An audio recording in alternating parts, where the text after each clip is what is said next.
എല്ലാവരും ഇവിടെ വന്നിട്ട് സംസാരിച്ചു തുടങ്ങാം. അല്ലെന്നുണ്ടെങ്കിൽ ആദ്യമേ സംസാരിച്ചു തുടങ്ങാം.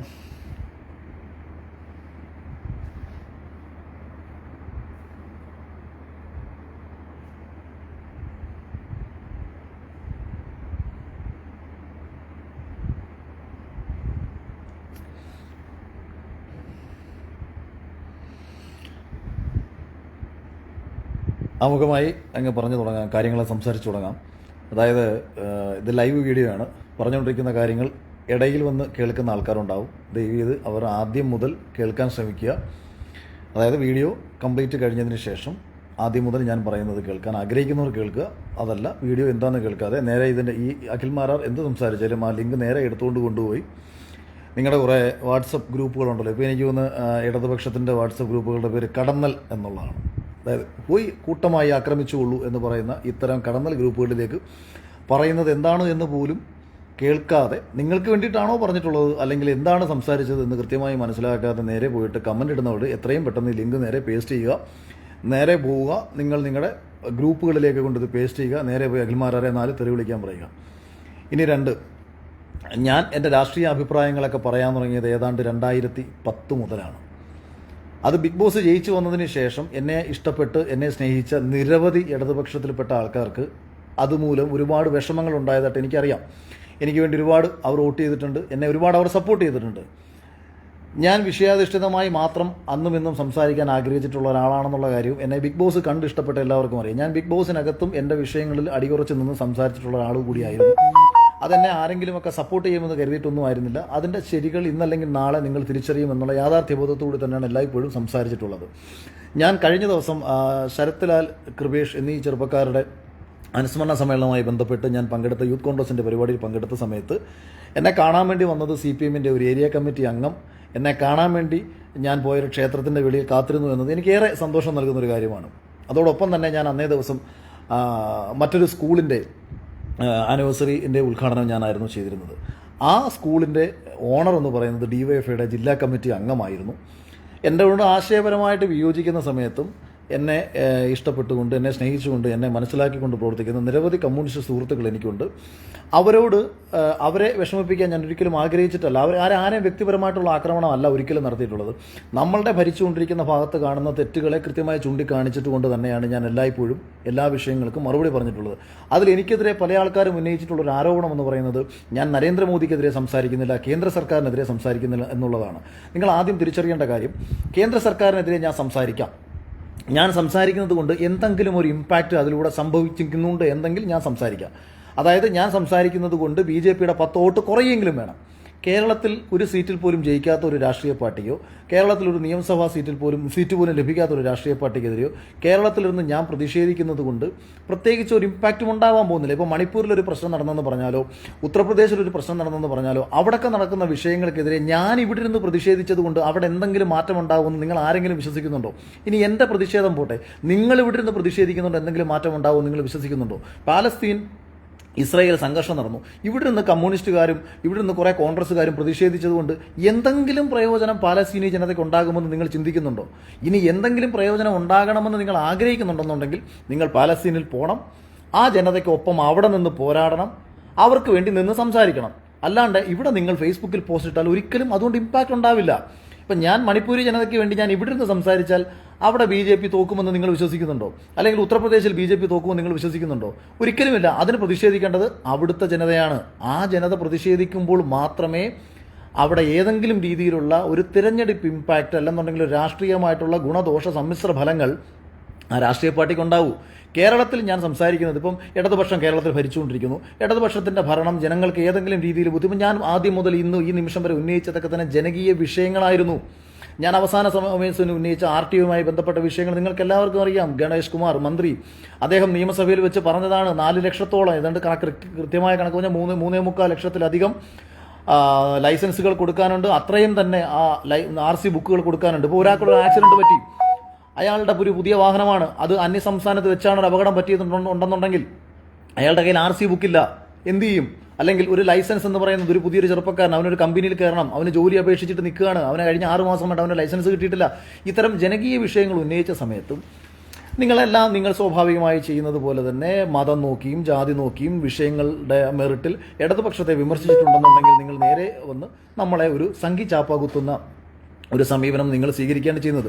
ഞാൻ കഴിഞ്ഞ ദിവസം നടന്നൊരു ഇൻ്റർവ്യൂവിൽ ഞാൻ പറഞ്ഞിട്ടുണ്ട്, അതിന് മുൻപ് ഞാൻ ഒരിക്കൽ പറഞ്ഞു, തൃശ്ശൂരിൽ സുരേഷ് ഗോപി മിക്കവാറും ജയിക്കാനുള്ള സാധ്യതയുണ്ട്. അദ്ദേഹം ജയിക്കുന്നത് അദ്ദേഹത്തിൻ്റെ പ്രവർത്തനം കൊണ്ടോ BJPയുടെ മിടുക്ക് കൊണ്ടോ ആയിരിക്കില്ല. പകരം അദ്ദേഹത്തെ അനാവശ്യമായിട്ട് കടന്നാക്രമിച്ചും അദ്ദേഹത്തിനെതിരെ ഉന്നയിക്കുന്ന വിഷയങ്ങൾക്ക് യാതൊരു വ്യക്തതയുമില്ലാതെ ജനങ്ങൾക്ക് കൃത്യമായി മനസ്സിലാക്കാതെ അദ്ദേഹത്തിനെതിരെ ഒരു ആരോപണം ഉന്നയിക്കുമ്പോൾ BJP അതിനേക്കാൾ ഉപരി അവിടെ ജയിക്കണമെന്നുള്ള രീതിയിൽ കൃത്യമായും ഇന്ത്യൻ പ്രധാനമന്ത്രി ഒരാഴ്ചക്കിടയിൽ തുടർച്ചയായി പങ്കെടുത്ത ഒരു സ്ഥലത്ത് ഉണ്ടാവാൻ പോകുന്ന ഒരു ഇമ്പാക്റ്റ്, ജയിച്ചാൽ സുരേഷ് ഗോപി കേന്ദ്രമന്ത്രിയാകുമെന്ന് പറയാൻ പോകുന്നൊരു സാധ്യത, അതിലുപരി TN പ്രതാപൻ എന്ന് പറയുന്ന നേതാവ് നിരന്തരം ആവർത്തിച്ചു കൊണ്ടിരിക്കുന്ന വിവരക്കേടുകൾ. അപ്പോൾ എനിക്ക് കോൺഗ്രസ് പാർട്ടി തിരിച്ചു വരണമെന്ന് ഞാൻ ആഗ്രഹിക്കുന്നത് എനിക്ക് കോൺഗ്രസിനോടുള്ള അമിതമായ സ്നേഹമൊന്നും കൊണ്ടല്ല. ഈ രാജ്യത്തൊരു പ്രതിപക്ഷം ഉണ്ടാവണം. ഞാൻ എപ്പോഴും ചിന്തിക്കുന്നത്, ഇവിടെ ഒന്ന് ആലോചിച്ചു, ഒരു 3 വർഷം കഴിഞ്ഞാൽ ഇന്ത്യ മഹാരാജ്യത്ത് കോൺഗ്രസ് ഇല്ലാതാവുകയും BJP മാത്രമായി ഭരിക്കുകയും ചെയ്യുന്ന ഒരു അവസ്ഥ വരുമ്പോഴത്തേക്ക് എന്തൊരു വീർപ്പുമുട്ടലായിരിക്കും. ഇപ്പം BJPക്കുള്ളിൽ നിന്ന് ആർക്കെങ്കിലും അതായത് ഈ BJP എന്ന രാഷ്ട്രീയ പ്രസ്ഥാനം അല്ലെ RSSലും ഒരുപാട് മതേതരവാദികളുണ്ട്, BJPയിൽ ഒരുപാട് മതേതരവാദികളുണ്ട്. അവർ ആ പാർട്ടിയിൽ പ്രവർത്തിക്കുന്നതിന് പലവിധ കാരണങ്ങളുണ്ടാവാം. ഒരുപക്ഷെ നിരന്തരം കടന്നാക്രമിക്കുന്ന, ഇപ്പം നമ്മുടെ രാജ്യത്ത് പോപ്പുലർ ഫണ്ട് ഉണ്ട്. ഈ പോപ്പുലർ ഫണ്ട് ഒരാളെ ഒന്ന് നിരന്തരം കടന്നാക്രമിക്കുകയാണ്. അവർ അഭയം തേടി ഒരുപക്ഷെ പോകുന്നത് ഒരുപക്ഷെ BJPയിലായിരിക്കാം. അതായത് ഒരു പാർട്ടിയോടുള്ള ഇഷ്ടം കൊണ്ട് മാത്രമായിരിക്കില്ല ഒരാൾ ഒരു രാഷ്ട്രീയ പാർട്ടിയിൽ പ്രവർത്തിക്കുന്നത്. ഇപ്പോൾ ഇടതുപക്ഷത്തിൽ എന്തുകൊണ്ടാണ് ഇത്രയും അധികം ആൾക്കാർ പ്രവർത്തിക്കുന്നത്? അവർക്ക് കമ്മ്യൂണിസ്റ്റ് പാർട്ടിയുള്ള സ്നേഹം കൊണ്ടാ, അല്ലെങ്കിൽ അവർ കമ്മ്യൂണിസം എന്ന് പറയുന്ന ആശയത്തെ ഉൾക്കൊണ്ട് നടക്കുന്നുണ്ടാ? ഒന്നുമല്ല. അവർക്ക് അവരുടെ പ്രദേശത്ത് അവർ ഇഷ്ടപ്പെടുന്ന ഒരു സഖാവ് ഉണ്ടാവും, അയാൾ അവർക്ക് വേണ്ടിയിട്ട് പ്രവർത്തിക്കുന്നുണ്ട്. അയാളെ പോയി കാണുന്ന സമയത്ത് അയാൾ വേണ്ട കാര്യങ്ങൾ ചെയ്തു കൊടുക്കുന്നുണ്ട്. ആ ഒരു ഒറ്റ കാരണം കൊണ്ടായിരിക്കാം ചിലപ്പോൾ അവർ ആ പാർട്ടി പ്രവർത്തിക്കുന്നത്. അല്ലെങ്കിൽ ഒരു സഹകരണ ബാങ്കിൽ ചെന്നൊരു ആവശ്യം പറയുന്ന സമയത്ത് ഒരു ലോൺ എടുത്ത് കൊടുക്കുന്നുണ്ട്. ഇനി ഒരുപാട് ആൾക്കാർ ഈ ലോൺ എടുത്തതിന് ശേഷം തിരിച്ചടയ്ക്കാൻ പറ്റാതെ ഒരുപാട് ബുദ്ധിമുട്ടിൽപ്പെട്ട് കിടക്കുന്നുണ്ട്. ഈ സഹകരണ ബാങ്കിൽ നിന്ന് ലോൺ എടുത്ത് തിരിച്ചടയ്ക്കാൻ പറ്റാതെ ബുദ്ധിമുട്ടി കിടക്കുന്നുണ്ട്. ഈ സഹകരണ ബാങ്കിൽ ഇരിക്കുന്ന പല ആൾക്കാരും ഇടതുപക്ഷത്തിന്റെ ഭാരവാഹികളായിരിക്കും. അപ്പോൾ അതുകൊണ്ട് മനസ്സുകൊണ്ട് ഇടതുപക്ഷത്തിൽ നിന്ന് മാറി പ്രവർത്തിക്കണമെന്ന് ചിന്തിച്ചാലും, അല്ലെങ്കിൽ ഇടതുപക്ഷത്തിന്റെ പ്രവൃത്തികൾ അവർക്ക് ഇഷ്ടപ്പെടാതെ പോയാലും അവർക്ക് മാറാൻ പറ്റില്ല. കാരണം അവരുടെ സാഹചര്യം അതാണ്. അതുകൊണ്ട് ഒരു മനുഷ്യന്റെ രാഷ്ട്രീയം എന്ന് പറയുന്നത് അവന്റെ സാഹചര്യങ്ങളാൽ ചുറ്റപ്പെട്ടതാണ്. അതുകൊണ്ട് തന്നെ വർഗീയവാദി ആയില്ലെങ്കിലും ധാരാളം പേർ BJPയിൽ പ്രവർത്തിക്കുന്നുണ്ട്. ഒരു കാലത്തും എല്ലാ മതത്തെയും ഒരുപോലെ സ്നേഹിക്കുന്ന നിരവധി പേർ RSSൽ പ്രവർത്തിക്കുന്ന കാരണങ്ങൾ പലതാണ്. അതോടൊപ്പം തന്നെ നിരവധി വർഗീയവാദികൾ എഴുതി പ്രവർത്തിക്കുന്നുണ്ട്. കഴിഞ്ഞ ദിവസം നമ്മുടെ സിംഹത്തിന്റെ, അക്ബർ എന്ന സിംഹത്തെയും സീതയുടെ ഇതൊക്കെ കണ്ട് പൊട്ടിച്ചിരിക്കാമെന്നുള്ളതല്ലാതെ ഇത്തരം വിവരക്കേടുകളെ ആര് പ്രോത്സാഹിപ്പിക്കാൻ പോകുന്നു? നിങ്ങൾ ഇതൊക്കെ കണ്ട് പുച്ഛത്തോടെ തള്ളിക്കളയൂ. ആ രാഷ്ട്രീയം, ഇത് ഇന്ത്യ മഹാരാജ്യത്തെ കോടിക്കണക്കിന് ആൾക്കാർ ഉള്ളൊരു രാഷ്ട്രീയ പാർട്ടിയാണ്. അതിനകത്ത് ഒരു 10 ലക്ഷം പേരിൽ കാണിക്കുന്ന കൃമിത്തരം മാത്രം മതി ഈ കോടിക്കണക്കിന് ജനതയെ ബാധിക്കാൻ. അതുകൊണ്ട് വിവരക്കേടുകളായിട്ട് തള്ളിപ്പറയൂ. കമ്മ്യൂണിസ്റ്റ് പാർട്ടിയിൽ കേരളത്തിൽ ഏകദേശം 1 കോടിയോളം വോട്ട് ലഭിച്ചൊരു രാഷ്ട്രീയ പാർട്ടിയാണ് കമ്മ്യൂണിസ്റ്റ് പാർട്ടി. ആ കമ്മ്യൂണിസ്റ്റ് പാർട്ടിയിൽ നിരവധി ആൾക്കാർ കുഴപ്പക്കാരാണ്. അപ്പം നമ്മൾ ഒരിക്കലും വ്യക്തികളുടെ കാര്യങ്ങളെ അല്ല ചോദ്യം ചെയ്യുന്നത്. ഏതെങ്കിലും ഒരിടത്തിരുന്നൊരു കമ്മ്യൂണിസ്റ്റ് അനുഭാവി ഇന്നത് പറഞ്ഞു എന്ന് പറഞ്ഞിട്ടല്ല ഞാൻ കമ്മ്യൂണിസ്റ്റ് പാർട്ടി അറ്റാക്ക് ചെയ്യുന്നത്. ഞാൻ ഒരു പാർട്ടിയുടെ സെക്രട്ടറി അല്ലെന്നുണ്ടെങ്കിൽ പാർട്ടിയുടെ മൊത്തത്തിലുള്ളൊരു നിലപാട്, അല്ലെങ്കിൽ മുഖ്യമന്ത്രി എടുക്കുന്നൊരു തീരുമാനം, അത്തരം വിഷയങ്ങൾക്കാണ് എപ്പോഴും ഞാൻ സംസാരിക്കുന്നത്. ഇനി ഞാൻ പലപ്പോഴും ഇതിനു മുൻപ്, അതായത് ഈ പല ആൾക്കാരും പുതിയതായിട്ട് വന്ന് തന്നെ മനസ്സിലാക്കിയിട്ടുള്ളത് കൊണ്ടാണ്, ഞാൻ യുവമോർച്ചയുടെ ജില്ലാ കമ്മിറ്റി അംഗമായിരിക്കുന്ന സമയത്താണ് കർണാടക ഉപതെരഞ്ഞെടുപ്പ് നടക്കുന്നത്. കർണാടക തെരഞ്ഞെടുപ്പ് നടക്കുന്നത്. കർണാടക തെരഞ്ഞെടുപ്പ് നടക്കുന്ന സമയത്ത് തെരഞ്ഞെടുപ്പ് റിസൾട്ട് വരുന്നതിന് മുൻപ് ഞാൻ ഫേസ്ബുക്കിൽ ഒരു പോസ്റ്റ് എഴുതുകയാണ്, കുമാരസ്വാമി അവിടം ഭരിക്കും. അതായത് സിദ്ധരാമയ്യ ഭരിക്കുമെന്നല്ല ഞാൻ എഴുതിയത്, കുമാരസ്വാമി അവിടെ മുഖ്യമന്ത്രിയാകും. 1 വർഷത്തിനുള്ളിൽ ആ മന്ത്രിസഭ പൂർണ്ണമായും ഇല്ലാതായി BJP മന്ത്രിസഭ കർണാടകത്തിൽ അധികാരത്തിൽ വരും. വരുന്ന പാർലമെന്റ് തെരഞ്ഞെടുപ്പിൽ കർണാടകത്തിൽ വലിയ ഭൂരിപക്ഷത്തോടുകൂടി BJP സീറ്റുകൾ കൊയ്യും. ഇത് ഞാൻ അധികാരത്തിൽ വരുന്നതിന് മുൻപ് എഴുതിയതാണ്. അതുപോലെ ഉമ്മൻചാണ്ടി സാറിനോട് വളരെ സ്നേഹമുള്ള സമയത്തും ഇന്നും ഏറെ ബഹുമാനിക്കപ്പെടുന്ന ഒരു നേതാവായിട്ട് അദ്ദേഹത്തെ കൊണ്ടു നടക്കുമ്പോഴും അദ്ദേഹത്തോടുള്ള അമിത ആരാധന കൊണ്ട് തെരഞ്ഞെടുപ്പിൽ വീണ്ടും കോൺഗ്രസ് ജയിക്കുമെന്ന് പറയാനുള്ള വിഡ്ഢിയല്ല ഞാൻ. കാര്യകാരണങ്ങളെ വിലയിരുത്തി ഞാൻ ആ പാർട്ടിയിൽ പ്രവർത്തിക്കുന്ന സമയത്ത്, അതോടൊപ്പം തന്നെ 2019 പിണറായി വിജയൻ വീണ്ടും അധികാരത്തിൽ വരുമെന്ന്, അതായത് 19 സീറ്റ് നേടി, 20ൽ 19 സീറ്റ് നേടി കോൺഗ്രസ് അധികാരത്തിൽ വരുന്ന സമയത്ത് ഞാൻ ഫേസ്ബുക്കിൽ എഴുതിയ പോസ്റ്റിംഗാണ്, ശബരിമല വിഷയത്തിൽ തീരുമാനമെടുത്ത പിണറായി വിജയനെ നിങ്ങളൊരു മണ്ടനാണ് എന്ന് കരുതുന്നുണ്ടെന്നുണ്ടെങ്കിൽ അങ്ങനെ കരുതുന്ന നിങ്ങളാണ് മണ്ടൻ. പിണറായി വിജയന്റെ ബുദ്ധി, കുറുക്കന്റെ ബുദ്ധി നിങ്ങൾക്ക് മനസ്സിലാക്കാൻ കഴിയാതെ പോയതാണ് എന്ന് പറഞ്ഞുകൊണ്ട് വളരെ വ്യക്തമായി അതിന്റെ കാരണങ്ങൾ എഴുതിക്കൊണ്ട് പിണറായി വീണ്ടും കേരളത്തിൽ അധികാരത്തിൽ വരുമെന്ന് എഴുതിയത് എനിക്ക് പിണറായി വിജയനോടുള്ള സ്നേഹം കൊണ്ടൊന്നുമല്ല. ഇപ്പം നരേന്ദ്രമോദി ഇന്ത്യയിൽ വീണ്ടും അധികാരത്തിൽ വരുമെന്ന് ഞാനിവിടെ നിന്ന് പറയുന്നത് കാര്യങ്ങളെ വിലയിരുത്തുമ്പോൾ നമ്മൾക്ക് മനസ്സിലാക്കാൻ കഴിയാവുന്ന യാഥാർത്ഥ്യമാണ്. റായ്ബറേലിയിൽ എന്തുകൊണ്ട് സോണിയാഗാന്ധിക്ക് മത്സരിക്കാനുള്ള ധൈര്യം ഉണ്ടാവുന്നില്ല, അല്ലെങ്കിൽ എന്തുകൊണ്ട് രാഹുൽ ഗാന്ധി അമേഠിയിൽ മത്സരിക്കാതെ വയനാട്ടിലേക്ക് വരേണ്ട ഒരു സാഹചര്യം ഉണ്ടാവുന്നു ഇനി ഇപ്പം ഈ വയനാട്ടിലേക്ക് കഴിഞ്ഞ തവണ രാഹുൽ ഗാന്ധി വരുന്ന സമയത്ത് മുസ്ലിം ഭൂരിപക്ഷ മേഖലയാണെന്ന് കാണിച്ചുകൊണ്ട് വയനാട്ടിലെ ജനതയും ഈവൻ കേരളത്തെയും അപമാനിക്കുന്ന കണക്ക് അമിത്ഷായുടെ ഒരു സ്റ്റേറ്റ്മെന്റ് വരികയാണ്. ഇത് പാകിസ്ഥാൻ, ഒരു മിനി പാകിസ്ഥാൻ എന്ന രീതിയിൽ വയനാടിനെ ചിത്രീകരിക്കാൻ വേണ്ടി അമിത്ഷാ ഒരു ശ്രമം നടത്തുന്നുണ്ട്. അതിശക്തമായ ഭാഷയിൽ ഞാൻ ആ സമയത്ത് എഴുതിയതാണ്, അമിത്ഷാ എത്രയൊക്കെ വികസന കാര്യങ്ങൾ BJP മുന്നോട്ട് ചെയ്താലും, അല്ലെങ്കിൽ എത്രയൊക്കെ വികസനങ്ങൾ BJP ചെയ്താലും ആത്യന്തികമായിട്ട് അമിത്ഷാ മുന്നോട്ട് വയ്ക്കുന്നത് വർഗീയത തന്നെയാണ്, വർഗീയ കാർഡുകൾ തന്നെയാണ് എന്ന് പറഞ്ഞ് കൃത്യമായി ആ വിഷയങ്ങളെ എഴുതിക്കൊണ്ട്, കാരണം ഇത് എനിക്കെടുത്ത് ഇതിപ്പോൾ എല്ലാം എടുത്തു വെച്ച് നിങ്ങളെ കാണിക്കണം, എൻ്റെ നിലപാടുകൾ കാണിക്കാൻ വേണ്ടി എനിക്കിങ്ങനെ എടുത്ത് പോസ്റ്റ് ചെയ്യാൻ പറ്റത്തില്ല. ഞാനിപ്പോൾ ഇത് ഇത്രയും പറയാനുള്ള കാരണം, ഞാൻ എൻ്റെ രാഷ്ട്രീയ അഭിപ്രായ പ്രകടനങ്ങളൊക്കെ എനിക്ക് അവസാനിപ്പിക്കാനുള്ളൊരു സമയമായി, എനിക്ക് സിനിമയിലേക്ക് ഫോക്കസ് ചെയ്യാനുള്ള സമയമായി. ഞാൻ എൻ്റെ ജീവിതത്തിൽ ഒരിക്കൽ പോലും ഞാൻ നേടില്ല എന്ന് ആഗ്രഹിച്ച ഒരു വീട് എനിക്കിപ്പോൾ സ്വന്തമാകാൻ പോവുകയാണ്. ഞാൻ അതിൻ്റെ പൂർണ്ണമായിട്ടുള്ള എഴുത്ത് മറ്റന്നാൾ നടക്കുകയാണ്. അപ്പോൾ എന്നെ സംബന്ധിച്ച് ഞാൻ ഈ ഒരു വർഷം കൊണ്ട് ഒരിക്കലും നേടില്ല എന്ന് ചിന്തിച്ച കുറേ കാര്യങ്ങൾ നേടി. ജനങ്ങൾക്ക് വേണ്ടി ശരിയെന്ന് തോന്നുന്ന വിഷയങ്ങൾ ഞാൻ കുറേ സംസാരിച്ചിട്ടുണ്ട്. ഇനി കുറച്ച് കാര്യങ്ങളിൽ എനിക്ക് മുന്നോട്ട് പോകണം. ഞാൻ ഈ വരാൻ പോകുന്ന 29-ാം തീയതി കോഴിക്കോട് നടക്കുന്ന ശരത് ലാൽ കൃപേഷ് അനുസ്മരണ സമ്മേളനത്തിൽ ഞാൻ പങ്കെടുക്കുന്നുണ്ട്. ആ യൂത്ത് കോൺഗ്രസിൻ്റെ പരിപാടിയിലും ഞാൻ പങ്കെടുക്കാൻ തീരുമാനിച്ചത്, യൂത്ത് കോൺഗ്രസ് എന്ന് പറയുന്ന ഒരു രാഷ്ട്രീയ പ്രസ്ഥാനം, അല്ലെങ്കിൽ കോൺഗ്രസ് എന്ന് പറയുന്ന രാഷ്ട്രീയ പ്രസ്ഥാനം നശിച്ചു പോകരുത്. ഏതെങ്കിലുമൊക്കെ രീതിയിൽ ആരെങ്കിലുമൊക്കെ അവർക്കൊപ്പം നിന്നുകൊണ്ട് ആ പ്രസ്ഥാനം, അത് ഞാൻ പറഞ്ഞത്, നമുക്ക് കോൺഗ്രസ്സുകാരൊന്നും തരണ്ട, കോൺഗ്രസ് എന്നെ എത്ര തെറി വിളിച്ചാലും എനിക്ക് ഒരു പ്രശ്നവുമില്ല. ആ രാഷ്ട്രീയ പ്രസ്ഥാനം നശിക്കാൻ പാടില്ല. ആ രാഷ്ട്രീയ പ്രസ്ഥാനം ഇന്ത്യയിൽ ഉണ്ടാവണം. ഇന്ത്യൻ ജനതയെ ഒരു കാലഘട്ടത്തിൽ ഒന്നായി കണ്ടുകൊണ്ട് നയിച്ച രാഷ്ട്രീയ പ്രസ്ഥാനത്തിന് ഒരുപാട് അപജയങ്ങൾ ഉണ്ടായിട്ടുണ്ട്. അവിടെ ഇപ്പം ഒരുപാട് നല്ല മുഖ്യമന്ത്രിമാരെയും ഒരുപാട് ജനപ്രതിനിധികളെ സമ്മാനിച്ച ഒരു രാഷ്ട്രീയ പ്രസ്ഥാനമാണ്. പക്ഷേ തീരുമാനങ്ങളിൽ പാളിപ്പോയി. കമ്മ്യൂണിസ്റ്റ് പാർട്ടിയെക്കാട്ടിയും വലിയ കമ്മ്യൂണിസം പറയാൻ തുടങ്ങിയതോടുകൂടി ഇന്ത്യ എന്ന് പറയുന്ന രാജ്യത്തെ തള്ളിപ്പറയേണ്ട സാഹചര്യങ്ങളിലൂടെ അവർ കടന്നുപോയി. അപ്പോൾ ഇന്ത്യയെ തിരിച്ചറിയാൻ കഴിയാതെ പശുവും കിടാവും ചിഹ്നത്തിൽ മത്സരിച്ച് വിജയിച്ച ഇന്ദിരാഗാന്ധിക്ക് പശുവിനെ ഇഷ്ടപ്പെടുന്ന ആൾ, ഇത് ആലോചിച്ച് നോക്കൂ. ഇതൊക്കെ ഏത് കാലത്ത് തുടങ്ങിയ സമരങ്ങളാണ്. 1857 ഈ ഒന്നാം സ്വാതന്ത്ര്യ സമരം എന്ന് വിശേഷിക്കപ്പെട്ട ശിപ്പായി ലഹള എന്ന് വിളിച്ച് ആക്ഷേപിക്കപ്പെട്ട ആ സ്വാതന്ത്ര്യ സമരത്തിൽ പശുവിൻ്റെ നെയ് പുരട്ടിയെ തിരകടിച്ചു വലിക്കാനും പന്നിയുടെ നെയ് പുരട്ടിയെ തിരകടിച്ചു വലിക്കാനും പെട്ട് ഇന്ത്യൻ ശിപ്പായിമാരോട് ആരാണ് പറഞ്ഞത് ബ്രിട്ടീഷുകാരാണ്. അപ്പം തോക്കേന്ത്യ ബ്രിട്ടീഷുകാരനെതിരെ വർഗീയ വികാരം ആളിക്കത്തിച്ചുകൊണ്ട് ആഞ്ഞടിച്ച ഒരു ജനത ഇന്ത്യ മഹാരാജ്യത്തുണ്ടായിരുന്നത് ഇവിടെ കോൺഗ്രസിനെയോ അല്ലെങ്കിൽ എന്തെങ്കിലും ഒരു കാലത്ത് വരാൻ പോകുന്ന RSSനെയോ ഒന്നും കണ്ടിട്ടല്ല. അപ്പം ഓരോ ഭാഗത്തെയും പ്രാദേശിക വികാരത്തെ മനസ്സിലാക്കാൻ നിങ്ങൾക്ക് കഴിയണം. നമ്മുടെ രാജ്യം നാനാത്വത്തിൽ ഏകത്വം നിറഞ്ഞൊരു രാജ്യമാണ് നമ്മുടേത്. ഇവിടെ നാനാജാതി മതവിഭാഗത്തിൽപ്പെട്ട ആൾക്കാർ, വിവിധ വർണ്ണങ്ങളിൽപ്പെട്ട ആൾക്കാർ, അവരുടെ മതരീതികൾ, ജാതീയ രീതികൾ, അവരുടെ എല്ലാ രീതിയിലും ഘടനാപരമായിട്ടും പല പ്രദേശങ്ങളിലും ഇന്നും നാട്ടുകൂട്ടങ്ങൾ തീരുമാനമെടുക്കുന്ന ഒരു രാജ്യം കൂടിയാണ് നമ്മുടേത്. അപ്പം ഒരു ഭാഗത്ത് ഇതെല്ലാം പറയുമ്പോഴും നമ്മൾക്ക് എന്തുകൊണ്ട് ഈ വൈവിധ്യങ്ങളെ നമുക്ക് ഉൾക്കൊള്ളാൻ കഴിയാതെ പോകുന്നു?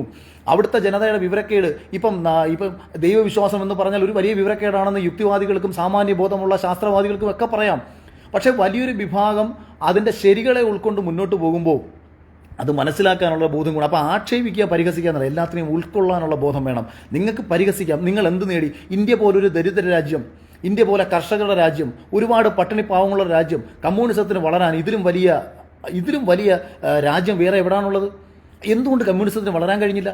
പാവങ്ങൾക്ക് വേണ്ടിയിട്ടും ദരിദ്രർക്ക് വേണ്ടിയിട്ടും കർഷകന് വേണ്ടിയിട്ടും ഇല്ലാതാക്കപ്പെടുന്നതിന് വേണ്ടിയിട്ടും അവഗണിക്കപ്പെടുന്നതിന് വേണ്ടിയിട്ടും ഒഴിവാക്കപ്പെടുന്നതിനും വേണ്ടിയിട്ടും സംസാരിക്കുന്ന, അവന് വേണ്ടി വിപ്ലവം നയിക്കുന്ന ഒരു രാഷ്ട്രീയ പ്രസ്ഥാനത്തിന് എന്തുകൊണ്ട് ഇന്ത്യ ഭരിക്കാൻ കഴിഞ്ഞില്ല? ഒരു കാലത്ത് ഇന്ത്യയുടെ മുഖ്യ പ്രതിപക്ഷമായി വളർന്നു വന്നിരുന്ന ഒരു രാഷ്ട്രീയ പ്രസ്ഥാനത്തിന് ഇന്ത്യയിലുടനീളം സംഭവിച്ച അപജയത്തിൻ്റെ കാരണങ്ങൾ എന്താണ്? ഇന്ന് കോൺഗ്രസ് കടന്നു പോയിക്കൊണ്ടിരിക്കുന്ന വഴികൾ എവിടെയാണ്? കമ്മ്യൂണിസ്റ്റുകാരെക്കാട്ടിയും വലിയ കമ്മ്യൂണിസ്റ്റുകാരായിട്ട് മാറുകയാണ്. അപ്പോൾ ഈ പ്രശ്നം, കോൺഗ്രസ് എന്ന് പറയുന്ന രാഷ്ട്രീയ പ്രസ്ഥാനം ഇന്ത്യയുടെ ദേശീയ ബോധത്തെയും ഇന്ത്യയുടെ ഹൈന്ദവ ബോധത്തെയും, ഞാൻ ഹൈന്ദവ ബോധം എന്ന് പറയുന്നത് ഈ രാജ്യത്തിൻ്റെ സംസ്കാരത്തിൻ്റെ ഭാഗമായിട്ടുള്ളൊരു ഹൈന്ദവ ബോധമാണ്, അതിനെ പൂർണ്ണമായും ഉൾക്കൊണ്ടുകൊണ്ട് ആ മൂല്യങ്ങളെ മനസ്സിലാക്കി പ്രവർത്തിച്ചിരുന്നതിൽ നിന്ന് മാറി കമ്മ്യൂണിസ്റ്റുകാരെക്കാട്ടിയും വലിയ കമ്മ്യൂണിസം പറയാൻ തുടങ്ങിയതോടു കൂടിയിട്ടാണ് ഈ രാജ്യത്ത് കോൺഗ്രസ് ഈ വിധത്തിലായിക്കൊണ്ടിരിക്കുന്നത്. അതിപ്പോൾ കോൺഗ്രസിൻ്റെ തീരുമാനമാണ്. ഞാൻ അടിസ്ഥാനപരമായിട്ട് കോൺഗ്രസ് പാർട്ടിയുടെ മെമ്പർ അല്ലാത്ത സ്ഥിതിക്ക് എനിക്ക് നിങ്ങളെ ഇഷ്ടപ്പെടാനും നിങ്ങളെ വിമർശിക്കാനുമുള്ള സ്വാതന്ത്ര്യമുണ്ടെന്ന് ഞാൻ മനസ്സിലാക്കുന്നു. അത് നിങ്ങളുടെ നേതാക്കന്മാർ തിരിച്ചറിഞ്ഞാൽ നിങ്ങൾക്ക് കൊള്ളാം. ഇനി 2019 ലോക്സഭാ തെരഞ്ഞെടുപ്പിൽ എന്തുകൊണ്ട് കോൺഗ്രസ് ജയിച്ചു, കേരളത്തിൽ 20-19 സീറ്റിൽ ജയിച്ചു എന്നുള്ള യാഥാർത്ഥ്യം മനസ്സിലാക്കണം. ഞാൻ മുമ്പും പറഞ്ഞിരുന്നു, ചാണ്ടി ഉമ്മൻ ജയിച്ച സമയത്ത് ഞാനൊരു വീഡിയോ ഇട്ടിരുന്നു. ആ വീഡിയോയിൽ ഞാൻ പറഞ്ഞത് വിജയത്തിൻ്റെ കാരണങ്ങൾ മനസ്സിലാക്കാൻ കഴിയണം. വിജയത്തിൻ്റെ കാരണങ്ങൾ മനസ്സിലാക്കാൻ കഴിഞ്ഞെങ്കിൽ മാത്രമേ മുന്നോട്ട് സഞ്ചരിക്കാൻ കഴിയൂ. എങ്ങനെ വിജയിച്ചു എന്നറിയാതെ എങ്ങനെങ്കിലും വിജയിച്ചു കഴിഞ്ഞാൽ ഒരിക്കലും മുന്നോട്ട് പോകാൻ പറ്റില്ല. അപ്പോൾ 2019 കോൺഗ്രസ് വിജയിക്കാനുണ്ടായിരുന്ന കാരണം, ഈ രാജ്യത്ത് കോൺഗ്രസ് വീണ്ടും അധികാരത്തിൽ വരും, രാഹുൽ ഗാന്ധി വയനാട്ടിൽ നിന്ന് പ്രധാനമന്ത്രിയാകും, അതോടൊപ്പം ആളിക്കത്തിയ ശബരിമല വിഷയങ്ങളും ഇടതുപക്ഷത്തിനോടുണ്ടായിരുന്ന അത്തരം വികാരങ്ങളും BJPയെ ഇഷ്ടപ്പെടുന്നവർ പോലും അല്ലെങ്കിൽ BJPക്ക് വോട്ട് കൊടുക്കണമെന്ന് ചിന്തിച്ചവർ പോലും ഇടതുപക്ഷത്തോടുള്ള വിരോധത്തിൻ്റെ അടിസ്ഥാനത്തിൽ അവർ കോൺഗ്രസിന് വോട്ട് കൊടുത്തു. ഇനി ഇടതുപക്ഷ അനുഭാവികൾ പോലും എന്താണ് ചിന്തിച്ചത്? ജയിച്ചു പോയാൽ കമ്മ്യൂണിസ്റ്റ് പാർട്ടി, അതായത് അവൻ്റെ പാർട്ടി, എൻ്റെ പാർട്ടി പോയിട്ട് രാഹുൽ ഗാന്ധിക്ക് വേണം പിന്തുണയ്ക്കാൻ. അപ്പോൾ പിന്നെ രാഹുൽ ഗാന്ധിയുടെ പാർട്ടിയെ ജയിപ്പിച്ചു വിട്ടാൽ പോരെ? നിയമസഭയിൽ ഞാൻ എൻ്റെ പാർട്ടിക്ക് വോട്ട് കൊടുക്കാം, ലോക്സഭയിൽ ഞാൻ പക്ഷേ കോൺഗ്രസിനെ വോട്ട് കൊടുക്കൂ എന്ന് തീരുമാനിച്ച ഇടതുപക്ഷത്തിൽ പ്രവർത്തിച്ചു കൊണ്ടിരിക്കുന്ന ഇടതുപക്ഷ അനുഭാവികൾ പോലും വോട്ട് ചെയ്തതിൻ്റെ ഫലമായും എല്ലാ സാഹചര്യങ്ങളും കൂടി ഒത്തു വന്നതിൻ്റെ അടിസ്ഥാനത്തിലാണ് 20-ൽ 19 സീറ്റ് കഴിഞ്ഞ തവണ ജയിച്ചു വരാൻ കോൺഗ്രസിന് കേരളത്തിൽ കഴിഞ്ഞത്. ഇത്തവണ വളരെ പരിതാപകരമെന്ന് പറയട്ടെ, പല മണ്ഡലങ്ങളിലും കോൺഗ്രസിന് നേരെ വിപരീതമായ ഫലമായിരിക്കും ഉണ്ടാവാൻ പോകുന്നത്. ഇത് ഇപ്പം എനിക്ക് തന്നെ വളരെ വ്യക്തമായിട്ടറിയാവുന്ന, ഇപ്പോൾ എൻ്റെ മണ്ഡലം മാവേലിക്കര ലോക്സഭാ മണ്ഡലത്തിൽ കോൺഗ്രസിന് ജയിക്കാനുള്ള സാധ്യത വളരെ കുറവാണ്. ആ വിധത്തിലാണ് അവിടുത്തെ പാർട്ടിയെ നശിപ്പിച്ച് ഇല്ലാതാക്കി കളഞ്ഞേക്കുന്നത്. പാർട്ടി പല പ്രദേശങ്ങളിലും ഇല്ല എന്ന് പറയുന്നൊരവസ്ഥയാണ്.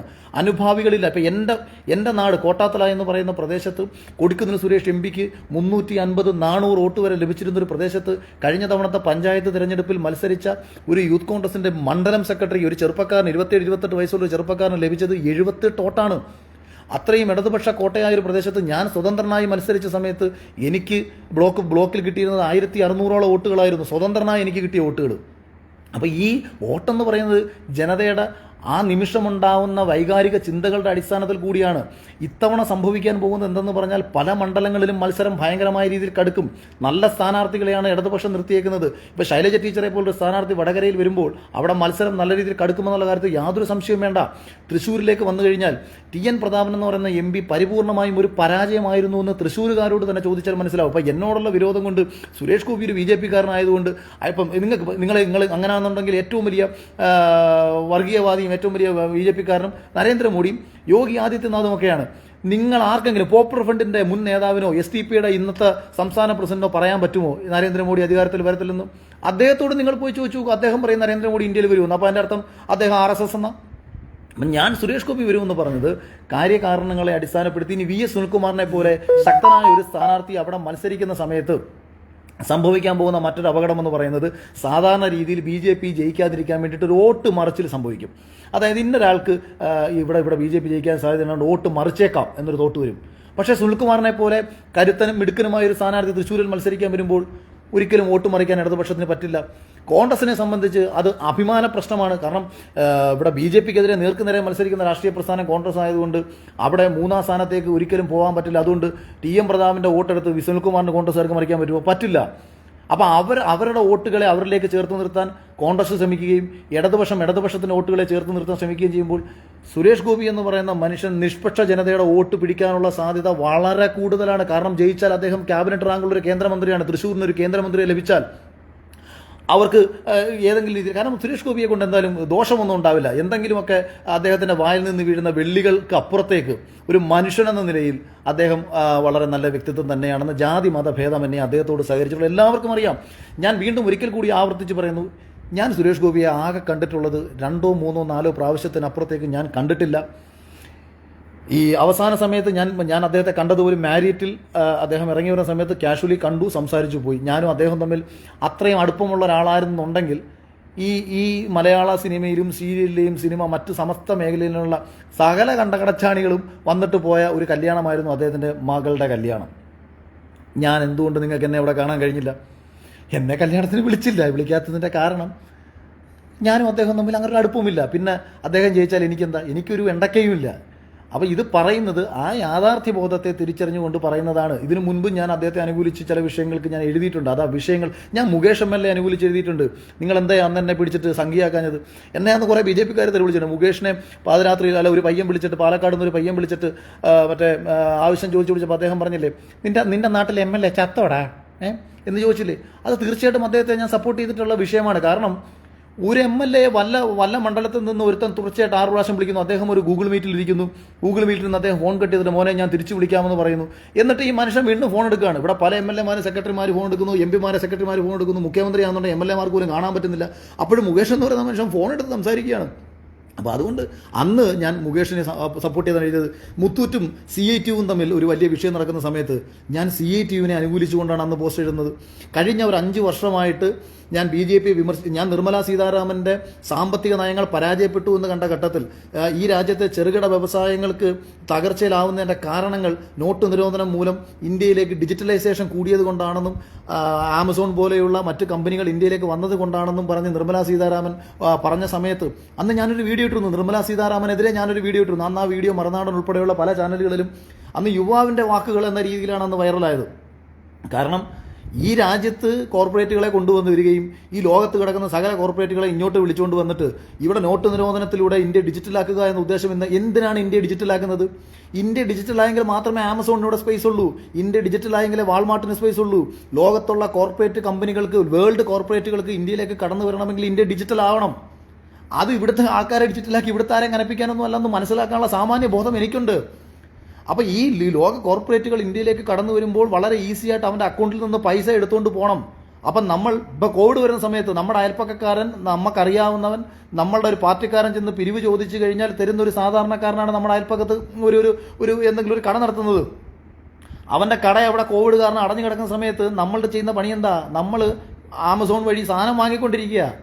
ഇവൻ്റെ അടുത്താണ് പാർട്ടിക്കാർ പോയിട്ട് 1000 രൂപ തൊട്ട് 5000 രൂപ പിരിവ് കഴിച്ചുകൊണ്ടിരിക്കുന്നത്. ഇവന് കട തുറന്ന് പ്രവർത്തിക്കാൻ പറ്റുന്നില്ല. പല സാധനങ്ങളും കടയിൽ നശിച്ചു പോകുന്നു. പക്ഷേ ഇന്ത്യ മഹാരാജ്യത്ത് ലോകത്തുള്ള സകല കോർപ്പറേറ്റുകൾ ഒന്നാന്തരം പോലെ അവൻ്റെ കച്ചവടം ചെയ്ത് കാശ് മേടിച്ചുകൊണ്ടേയിരിക്കുന്നു. വളരെ ഈസിലി നമ്മളത് ചെയ്തുകൊണ്ടിരിക്കുന്നു. അപ്പോൾ ഇതൊക്കെ BJPയുടെ നയങ്ങളാണ്. ഇതിനെ ഇരുന്ന് ആവശ്യമില്ലാത്ത വിവരക്കേടുകൾ വിളിച്ച് പറഞ്ഞ് എതിർത്താൽ BJP തോക്കുമോ? BJP എങ്ങനെയാണ് ജയിച്ചുകൊണ്ടിരിക്കുന്നത്? ഇപ്പോൾ ഇവിടെ പോപ്പുലർ ഫ്രണ്ടിൻ്റെയോ അല്ലെന്നുണ്ടെങ്കിൽ മറ്റേതെങ്കിലും മുസ്ലിം തീവ്രവാദ സ്വഭാവമുള്ള സംഘടനകൾ എത്രത്തോളം ഈ രാജ്യത്ത് പ്രശ്നങ്ങൾ ഉണ്ടാക്കുന്നോ അത്രത്തോളം BJP വളർന്നുകൊണ്ടേയിരിക്കും. അപ്പോൾ അത് തിരിച്ചറിയാനുള്ള ബോധം ആർക്കാണ് വേണ്ടത്? ഈ രാജ്യത്തെ മുസ്ലിം സമുദായത്തിനാണത് വേണ്ടത്. മുസ്ലിം സമുദായത്തിനെതിരെ ഇന്നല്ലെങ്കിൽ നാളെ ഒരു വർഗീയ ലഹള BJPയിൽ നിന്നോ അല്ലെങ്കിൽ ഞാൻ BJP RSS എന്ന് പറയുന്ന ഈ രാജ്യത്ത് RSSന് ഒരുപാട് ക്ഷേത്ര സംഘടനകളുണ്ട്.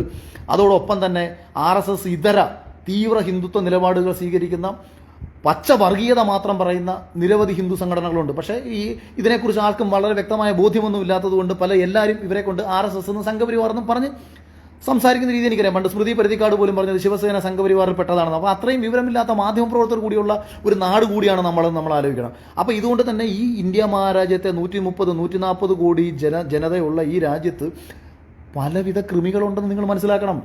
അങ്ങനെ നാളെയിലൊരു വർഗീയ കലാപമുണ്ടായി BJPയിൽ നിന്ന് കുറേ ആൾക്കാർ നമുക്കൊരു കാര്യം ചെയ്യാം, ഇപ്പോൾ തന്നെ എന്ത് വിവരക്കേട്, ഇപ്പോൾ ജ്ഞാനവാപി പള്ളി പൊളിക്കും, അവർക്ക് വേറെ പണിയൊന്നുമില്ല എന്നാണ് ഞാൻ ചോദിക്കുന്നത്. എടാ ഇവിടെ ഞാനിത് ശബരിമല വിഷയം ആളിക്കെത്തിയ സമയത്ത് ഞാൻ അന്ന് ഫേസ്ബുക്കിൽ ഒരു പോസ്റ്റ് ഇട്ടിരുന്നു. ഈ റോട്ടിൽ കിടന്ന് ശരണം വിളിക്കുന്നത് പോലെ അയ്യപ്പനെ അപമാനിക്കുന്നത് വേറെ വല്ലതും ഉണ്ടോ? ശരണമന്ത്രങ്ങൾ ഉരുവിടേണ്ട ഒരു പ്രദേശം അതിനൊരു അർത്ഥമുണ്ട്, അതിനൊരു ഭംഗിയുണ്ട്, അതിനൊരു ഉള്ളിൽ നിന്നുള്ള ഒരു ആത്മീയതയുടെ ഒരു വിളിയുണ്ട്. ഇത് പോലീസ് സ്റ്റേഷനിൽ പോയി കിടന്ന് വിളിക്കുക, ഇത് വില്ലേജ് ഓഫീസിൽ പോയി കിടന്ന് വിളിക്കുക, ഇത് നടുറോട്ടിൽ കിടന്ന് വിളിക്കുക. അപ്പോൾ എന്ത് ആത്മാർത്ഥതയാണുള്ളത്? ഇത് ആത്മാർത്ഥത ഇല്ല. അപ്പോൾ ഇത് തിരിച്ചറിയണം. ഇതാര് തിരിച്ചറിയണം? RSSന്റെ നിലപാട് ശബരിമലയിൽ സ്ത്രീകൾ കാരണമെന്നുള്ളതായിരുന്നു. അതിനെതിരെ ഇവിടെ ആദ്യം സംസാരിച്ചത് കോൺഗ്രസ് ആണ്. കോൺഗ്രസിന്റെ നേതൃത്വത്തിലാണ് രാഷ്ട്രീയമായിട്ട് ഒരു അറ്റാക്ക് നടക്കുന്നത് ആ വിഷയത്തിൽ. പന്തളത്ത് സ്വാഭാവികമായും ഹൈന്ദവ ജനതയാണ് കൂടിയത്, RSSന്റെ നേതൃത്വത്തിലായിരുന്നില്ല. അപ്പം ജനത റോട്ടിലിറങ്ങി എന്ന് കണ്ട് തിരിച്ചറിഞ്ഞപ്പോൾ അതിനെ രാഷ്ട്രീയമായിട്ട് മുതലാക്കാനാണ് അവർ ശ്രമിച്ചത്. അപ്പോൾ ഒരു കാര്യം, അഖിൽമാരാർ പോയിട്ട് BJPക്കാരെ നീയൊക്കെ കാണിക്കുന്നത് ശരിയാണോ? എടാ ഇത് നമ്മൾ പറയുന്നതിന് അടിസ്ഥാനത്തിൽ അവർക്ക് ആൾ കൂടിക്കൊണ്ടേയിരിക്കും. അതിനുള്ള സാമാന്യ ബുദ്ധി ഇല്ലാതെ പോയതാണ് രാഹുൽ ഗാന്ധിക്കും ഈ KC വേണുഗോപാൽ ഉൾപ്പെടുന്ന കോൺഗ്രസിന്റെ ദേശീയ നേതൃത്വത്തിനെ പറ്റി ഏറ്റവും വലിയ പരാജയം. ഒരു വർഗീയ ലഹള ഉണ്ടാകുമ്പോൾ ഇപ്പോൾ ഞാനിരിക്കുന്ന ഈ പ്രദേശത്ത് നിന്ന് ഞാനൊരു ജനിച്ചത് ഒരു ഹൈന്ദവനായിട്ടാണ്. ഞങ്ങൾ ഇവിടെ ഇരിക്കുന്ന ഒരു 10 ഹൈന്ദവന്മാർ ഇവിടെ നിന്നിട്ട് തീരുമാനിക്കുകയാണ് നമുക്ക് പോയിട്ട് മറ്റേ അവന്മാരുടെ മുസ്ലിം പള്ളി അങ്ങ് ആക്രമിച്ചേക്കാം എന്ന് പറഞ്ഞാൽ അല്ലയാ ചെയ്യരുത്, ഒരിക്കലും അത് ചെയ്യാൻ പാടില്ല, അത് മോശമാണ് എന്ന് പറയാനെങ്കിലും ഒരുത്തൻ അപ്പുറത്ത് വേണ്ടേ? നിങ്ങൾ ഈ നാട്ടിൽ കിടക്കുന്ന സകല ഹിന്ദുക്കളെയും പിടിച്ച് വർഗീയവാദികളാക്കി കഴിഞ്ഞാൽ ഇത് തടയാനെങ്കിലും ആരെങ്കിലും വേണ്ടേ? അതെങ്കിലും ചിന്തിക്കാനുള്ള സാമാന്യ ബോധം വേണ്ടേ? അപ്പോൾ ഈ നാട് നശിപ്പിക്കാൻ വേണ്ടിയിട്ട് സോഷ്യൽ മീഡിയ വഴി നിങ്ങളിൽ കുറേ പേർ ഇറങ്ങിത്തിരിക്കുമ്പോൾ ഈ നശിക്കുന്നത് നിങ്ങളും കൂടിയാണ്. താൽക്കാലിക നേട്ടങ്ങൾ നിങ്ങൾക്ക് കുറേ പേർക്കുണ്ടാവും. അപ്പോൾ ഇവിടെ ഇന്ത്യ മഹാരാജ്യത്ത് എങ്ങനെയാണ് BJP ശക്തിപ്പെട്ടത് നിങ്ങൾ മനസ്സിലാക്കണം. രാഷ്ട്രീയം പറഞ്ഞാണോ? അല്ല, രാഷ്ട്രീയം പറഞ്ഞിട്ടല്ല എന്നുള്ള കാര്യം BJPക്കാർക്കും അറിയാമല്ലോ. അപ്പോൾ ഒരാൾ വളർന്ന ഒരു കാരണത്തെ അതേ കാരണങ്ങൾ പറഞ്ഞുകൊണ്ട് നിങ്ങൾ ആക്രമിച്ചുകൊണ്ടിരിക്കുകയാണ്. അപ്പോൾ അവർ വളരുകയല്ല ചെയ്യുന്നത്. അപ്പോൾ ഇത് തിരിച്ചറിയണം. ഞാൻ ആവർത്തിച്ച് പറയുന്നത്, എനിക്ക് ഈ രാജ്യത്ത് BJP ഭരിച്ചാലും ഈ രാജ്യം നന്നായി കണ്ടാൽ മതി. ഈ രാജ്യത്തിൻ്റെ പേര് ഇന്ത്യ എന്നാക്കിയാലും എനിക്ക് സന്തോഷം, ഈ രാജ്യത്തിൻ്റെ പേര് ഭാരതം എന്നാക്കിയാലും എനിക്ക് സന്തോഷം. കാര്യം ഇവിടുത്തെ കൾച്ചറൊന്നും ഇല്ലാതായി പോകുന്നില്ല. ഇപ്പോൾ ദുൽഖർ സൽമാനോട് നിങ്ങൾ ഒരാൾ പോയി ചോദിക്കുക, അതെ നിങ്ങളുടെ വാപ്പാടെ പേര് മുഹമ്മദ് കുട്ടി എന്നുള്ളതാണോ നിങ്ങൾക്ക് ഇഷ്ടം, മമ്മൂട്ടി, അത് മമ്മൂട്ടി എന്ന് മാറ്റിയത് നിങ്ങൾക്ക് ഇഷ്ടപ്പെട്ടോ? മുഹമ്മദ് കുട്ടി ആയാലും മമ്മൂട്ടി ആയാലും ഇന്ന് കേരളം കാണുന്ന മമ്മൂട്ടി ആണെന്നുണ്ടെങ്കിൽ അങ്ങേരുടെ പേര് മുഹമ്മദ് കുട്ടി ആയാലും ജനം ഇഷ്ടപ്പെടും, മമ്മൂട്ടി ആയാലും ജനം ഇഷ്ടപ്പെടും. അപ്പോൾ ആ പേരിലോ അതാ പറയാം, ആവശ്യത്തിനും അനാവശ്യവുമായിട്ടും നടത്തുന്ന ആക്രമണങ്ങൾ BJP എന്ന രാഷ്ട്രീയ പാർട്ടിയെ കൂടുതൽ കരുത്താക്കി മുന്നോട്ട് കൊണ്ടുപോകുമ്പോൾ BJP ഈ രാജ്യത്ത് ചെയ്യുന്ന വികസനത്തിനോട് എനിക്ക് എതിർപ്പില്ല. ഇൻഫ്രാസ്ട്രക്ചർ ഡെവലപ്മെൻറ്റുകളിൽ ഇന്ന് ഈ രാജ്യം ഭരിച്ച ഏത് രാഷ്ട്രീയ പാർട്ടിയെക്കാട്ടിയും അതിഭീകരമായും മുന്നോട്ടും തന്നെയാണ് ഈ രാജ്യത്തെ കൊണ്ടുപോയിക്കൊണ്ട് എനിക്കൊരു സംശയം വേണ്ട. പക്ഷേ ഈ രാജ്യത്തെ ജനതയിൽ സംഭവിച്ചുകൊണ്ടിരിക്കുന്ന വിഭാഗീയത, മനുഷ്യനെ കാണുമ്പോൾ ഇവൻ എൻ്റെ ശത്രുവാണോ എന്ന തോന്നൽ, പേരുകൾ കൊണ്ട് പരസ്പരം സ്നേഹിക്കാൻ കഴിയാതെ വരുന്ന മാനസികാവസ്ഥ, ഇത് ഭയങ്കരമായി കൂടിക്കൊണ്ടിരിക്കുകയാണ്. ഇതൊക്കെ തിരിച്ചറിഞ്ഞ് വേണമെങ്കിൽ എന്നെ സംഖ്യയോ ചങ്കിയോ കുങ്കിയോ എന്തൊരു വെണ്ടക്കയാക്കി എനിക്ക് ഒരു കുന്തോ ഇല്ലെന്ന് ഞാൻ ആവർത്തിച്ച് ഞാൻ പറയുന്നു. ആക്കാതിരിക്കുമോ? ശരിയും തെറ്റും തിരിച്ചറിയാൻ ശേഷിയുള്ള ഒരു സാമാന്യ ബോധമുള്ള ഒരു മനുഷ്യനാണ് ഞാൻ. പിന്നെ ഈ തെരഞ്ഞെടുപ്പിൽ BJP അപ്രമാദിത്വത്തോടുകൂടി തന്നെ അധികാരത്തിൽ വരും. കേരളത്തിൽ ലോക്സഭയിൽ ഇടതുപക്ഷത്തിന് വലിയ മുന്നേറ്റം ഉണ്ടാവും. ഈ രണ്ടും ഞാൻ പറയുന്നത് എനിക്ക് ഈ രണ്ടുപേരോടുമുള്ള സ്നേഹം കൊണ്ടല്ല, അതാണ് യാഥാർത്ഥ്യം. അത് മാറണമെങ്കിൽ പ്രദേശത്ത് എത്ര വോട്ടുകളുണ്ടെന്ന് ഉറപ്പിക്കാനുള്ള ബോധ്യമെങ്കിലും കോൺഗ്രസിൻ്റെ നേതാക്കന്മാർക്കുണ്ടാവണം. ഏതെങ്കിലും ഒരു കോൺഗ്രസിൻ്റെ നേതാവിനോട് ഒരു വാർഡിൽ ഞങ്ങൾക്ക് ഇത്ര വോട്ട് ഉറപ്പിക്കാം എന്ന് ചോദിച്ചാൽ ഉറപ്പിച്ച് പറയാൻ പറ്റുന്ന വാർഡുകളുണ്ടോ? ഇത്രയും കാലവും എതിരാളിയുടെ ദൗർബല്യം മുതലാക്കിക്കൊണ്ട് ജയിച്ചു വരികയായിരുന്നു. സംഘടനാ പ്രവർത്തനം കൊണ്ട് ജയിച്ചു വന്നതല്ല. എതിരാളിയുടെ ദൗർബല്യം ഞങ്ങൾ കോട്ടായി മാറുമെന്ന ഒരൊറ്റ ചിന്ത, ആ ചിന്തയിൽ നിന്ന് കടന്ന് ഞങ്ങളുടെ മിടുക്ക് ഇടതുപക്ഷത്തോട് ചോദിച്ചാൽ ഇടതുപക്ഷം പറയും. ഇടതുപക്ഷത്തിനോട് നിങ്ങൾ ഇന്ന് പോയി നിങ്ങളുടെ പ്രദേശത്തുള്ള ഒരു CPMൻ്റെ ഒരു ബ്രാഞ്ച് സെക്രട്ടറിയോട് നിങ്ങൾ പോയി സംസാരിച്ച് നോക്കിയാൽ അവൻ പറയും, എൻ്റെ നാട്ടിൽ എൻ്റെ വാർഡിൽ എത്ര വോട്ട് എനിക്ക് ഉറപ്പിക്കാം, അതിന് മുകളിൽ ഞാൻ എത്ര പിടിക്കും. അവൻ അതിനുവേണ്ടിയാണ് പണിയെടുക്കുന്നത്. 250 വോട്ട് ചിലപ്പോൾ ഉറപ്പിച്ചിട്ട് അടുത്ത 50 എങ്ങനെ കിട്ടാം, അതിനുള്ള പണിയൊക്കെ അവനറിയാം. അവൻ തലേ ദിവസം രാത്രി കയറി സംസാരിച്ചാൽ അവൻ വോട്ട് മറിക്കാനറിയാം. അങ്ങനെ എത്ര ജനങ്ങളുമായിട്ട് നിങ്ങൾക്ക് സ്വാധീനമുണ്ട്. ജനങ്ങൾക്കിടയിൽ സ്വാധീനം നഷ്ടപ്പെട്ടിട്ട്, ജനങ്ങൾക്കിടയിലുള്ള വിശ്വാസം നഷ്ടപ്പെട്ടിട്ട് ചാനൽ ചർച്ചയിൽ വന്നിരുന്ന് സംസാരിച്ചാൽ ഇപ്പോൾ ഇവിടെ നടന്നുകൊണ്ടിരിക്കുന്ന പ്രശ്നങ്ങൾ എല്ലാം കൂടെ വെച്ചിട്ട് പിണറായി വിജയനെ എതിരെ ആരെങ്കിലും എന്തെങ്കിലും ചെയ്യുമെന്നാണ് നിങ്ങൾ വിചാരിക്കുന്നത്? പിണറായി വിജയനും ഇടതുപക്ഷവും മുൻപത്തേക്കാളും കൂടുതൽ കരുത്തോടുകൂടി തന്നെയാണ് നിൽക്കുന്നത് എന്ന യാഥാർത്ഥ്യമാണ് നിങ്ങൾ തിരിച്ചറിയേണ്ടത്. ഒരു 70-ലധികം നിയോജക മണ്ഡലത്തിൽ ഇന്നും ജയിച്ചു വരാൻ ശേഷിയുള്ള പ്രസ്ഥാനം തന്നെയാണ് ഇടതുപക്ഷം. അത് മാറ്റിയെടുക്കണമെങ്കിൽ നിങ്ങളുടെ മണ്ഡലത്തിൽ മത്സരിക്കുന്ന ഒരു സ്ഥാനാർത്ഥിയെക്കാട്ടി മിടുക്കനെയാണ് ഞങ്ങൾ മത്സരിപ്പിക്കുന്നത്. ഞങ്ങൾ ജയിച്ചു വന്നാലുള്ള ഗുണത്തെക്കുറിച്ച് കൃത്യമായി പറഞ്ഞ് മനസ്സിലാക്കി ഇനി അങ്ങോട്ട് മുന്നോട്ടുള്ള സമയമെങ്കിലും ജനങ്ങൾ, സാധാരണ ജനത്തെ മനസ്സിലാക്കി, ഒരു മനുഷ്യൻ്റെ അടിസ്ഥാനപരമായ വികാരത്തെ മനസ്സിലാക്കി മുന്നോട്ട് പോകുമ്പോൾ മാത്രമേ നിങ്ങളുടെ വോട്ടുകളിൽ എണ്ണത്തിൽ വർധനവുണ്ടാവത്തുള്ളൂ. അത് മനസ്സിലാക്കുക. പിന്നെ എന്നെ സ്നേഹിച്ചവരോടും എന്നെ ഇഷ്ടപ്പെട്ടവരോടും എന്നെ ഇന്നലകളിൽ പിന്തുണച്ചവരോടും ഏറെക്കുറെ ഈ കഴിഞ്ഞ ഒരു വർഷമെന്ന് പറയുന്നത് മാർച്ച് 24-ാം തീയതിയായിരുന്നു ഞാൻ ബിഗ് ബോസ് ഹൗസിനകത്തേക്ക് കയറുന്നത്. ഇന്നലകളിൽ എന്നെ എതിർത്തവരും തള്ളിപ്പറഞ്ഞവരും കുറ്റപ്പെടുത്തിയവരും ഒക്കെ തന്നെ എന്നെ തിരിച്ചറിഞ്ഞ ഒരു 100-90 ദിവസമായിരുന്നു ഇവിടെ ഉണ്ടായിരുന്നത്. നിങ്ങളെൻ്റെ കഴിവുകേടും ഗുണവും ദോഷവും ഒക്കെ മനസ്സിലാക്കി. ബിഗ് ബോസ് ഹൗസിലെ എൻ്റെ ഏറ്റവും പ്രിയപ്പെട്ട സുഹൃത്ത് ഒരു മുസൽമാനായിരുന്നു. അത് മുസൽമാനായതുകൊണ്ടല്ല, അതൊരു നല്ല മനുഷ്യനായതുകൊണ്ടാണ്. ഇനി എൻ്റെ ഏറ്റവും വലിയൊരു ശത്രു ഇതേപോലൊരു മുസൽമാനാണെങ്കിൽ അത് മുസൽമാൻ ആയതുകൊണ്ടല്ല, അവൻ്റെ കയ്യിലിരിപ്പ് കൊണ്ടായിരിക്കും എൻ്റെ ശത്രു ആയത് എന്ന് മനസ്സിലാക്കുക. അതുകൊണ്ട് ജാതിയും മതവും ഇതൊന്നുമല്ല രണ്ടുപേരെ തമ്മിൽ അടുപ്പിക്കുന്നത്. രണ്ടുപേരുടെയും കയ്യിലിരിപ്പാണ്. അത് ദയവ് ചെയ്ത് ജാതിയും മതവുമാക്കി മാറ്റരുത്. നിങ്ങൾ രാഷ്ട്രീയം പറയുമ്പോൾ രാഷ്ട്രീയം പറയണം. ഞാൻ ബിഗ് ബോസ് കഴിഞ്ഞിറങ്ങിയതിന് ശേഷം ഏറ്റവും കൂടുതൽ പങ്കെടുത്തത് കോൺഗ്രസിൻ്റെ പരിപാടികളിലാണ്. എന്നെ ആരും കോൺഗ്രസ്സുകാരനെന്ന് പറഞ്ഞില്ല. പകരം വത്സൻ തില്ലങ്കേരിയുടെ ഒരൊറ്റ പ്രോഗ്രാമിൽ പങ്കെടുത്തപ്പോൾ നിങ്ങൾ പറഞ്ഞു ഞാൻ സംഘിയാണെന്ന് പറഞ്ഞു. അപ്പോൾ ഞാൻ ചോദിക്കുന്നത്, ഞാൻ വത്സൻ തില്ലങ്കേരി പ്രിൻസിപ്പളായിട്ടിരിക്കുന്ന ഒരു കോളേജിൻ്റെ ഉദ്ഘാടനത്തിന് എന്നെ വിളിച്ചപ്പോൾ ഞാൻ പോയി. പരസ്യമായിട്ട് പബ്ലിക്കായിട്ട് എല്ലാവരുടെയും മുന്നിൽ നടന്ന ഒരു പരിപാടിയിൽ ഒരു മുഖ്യാതിഥിയായി ഞാൻ പങ്കെടുത്ത ഞാൻ സംഖ്യയാണെങ്കിൽ വത്സൻ തില്ലങ്കേരിയുമായി രഹസ്യ സംഭാഷണം നടത്തിയ ഗോവിന്ദൻ മാസ്റ്റർ ചാണക സംഖ്യയാണെന്ന് നിങ്ങൾ വിളിക്കാമോ? RSSന് വേണ്ടി മധ്യസ്ഥ വഹിക്കാമെന്ന നമ്മുടെ ശ്രീ എം എന്ന് പറയുന്ന വ്യക്തിക്ക് വേണ്ടിയിട്ട് പിണറായി വിജയൻ 4 ഏക്കർ പതിച്ചു കൊടുത്തത് പിണറായി വിജയനെ സംഖ്യയാണെന്ന് പ്രധാനമന്ത്രിയുടെ കൂടെ മുഖ്യമന്ത്രി പോകുന്നത് നിങ്ങളും ഞാൻ അത്രയും ഇവരൊക്കെ പറയാമെന്നുള്ള എനിക്ക് ബോധം എനിക്കില്ല.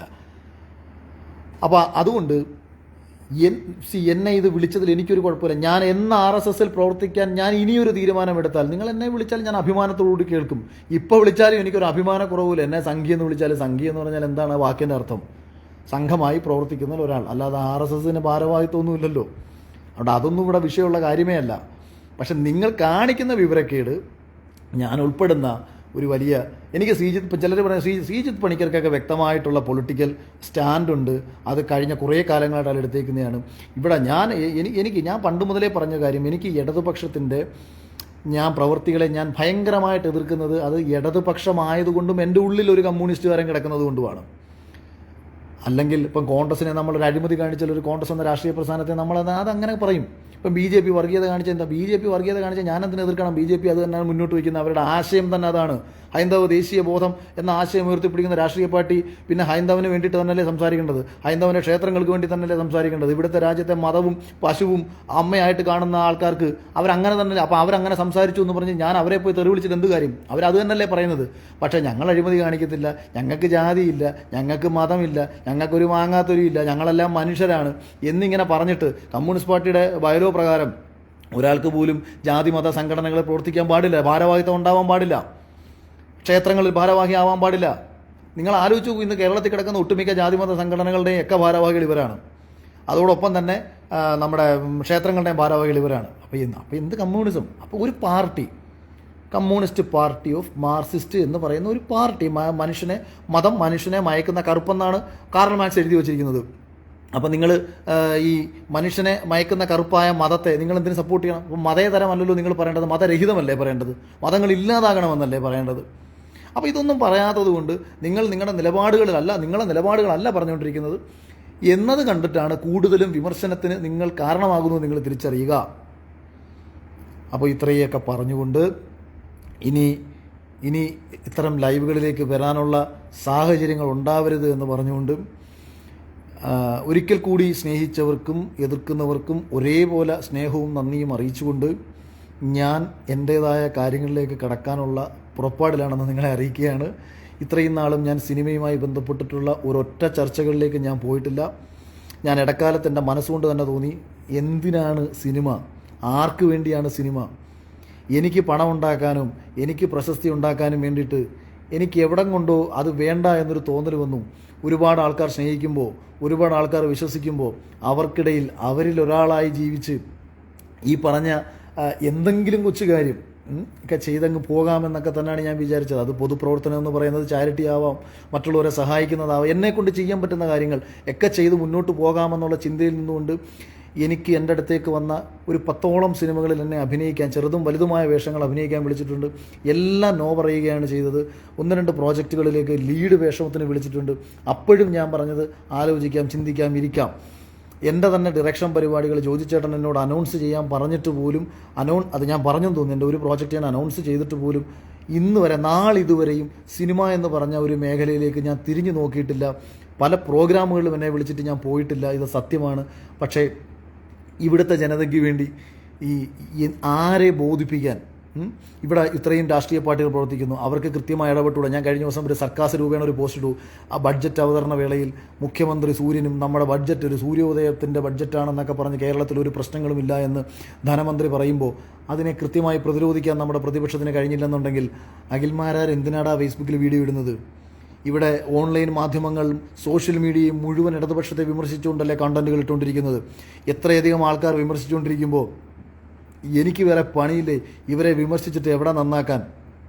പലവിധ ചിന്തകളിൽ നിന്നുകൊണ്ടും രാഷ്ട്രീയ അഭിപ്രായ പ്രകടനങ്ങൾ കൊണ്ട് എന്തെങ്കിലും ഒരു മാറ്റം, എന്തെങ്കിലും ഒരു ചിന്ത ആർക്കെങ്കിലും ഉണ്ടാവട്ടെ എന്നൊക്കെ കരുതി തന്നെയാണ് ഇത്രയും കാലവും എന്തെങ്കിലുമൊക്കെ സംസാരിച്ചത്. ഇപ്പോൾ എവിടം കൊണ്ടോ എനിക്ക് തോന്നുന്നു എന്നെ ഇഷ്ടപ്പെടുന്നവരും എന്നെ ഞാൻ പറഞ്ഞല്ലോ, ഒരുപാട് കമ്മ്യൂണിസ്റ്റുകാർ സ്നേഹിക്കുന്നുണ്ട്, ഒരുപാട് കമ്മ്യൂണിസ്റ്റുകാർ വെറുക്കുന്നുണ്ട്, തെറ്റിദ്ധരിക്കപ്പെടുന്നവരാണ് പലരും.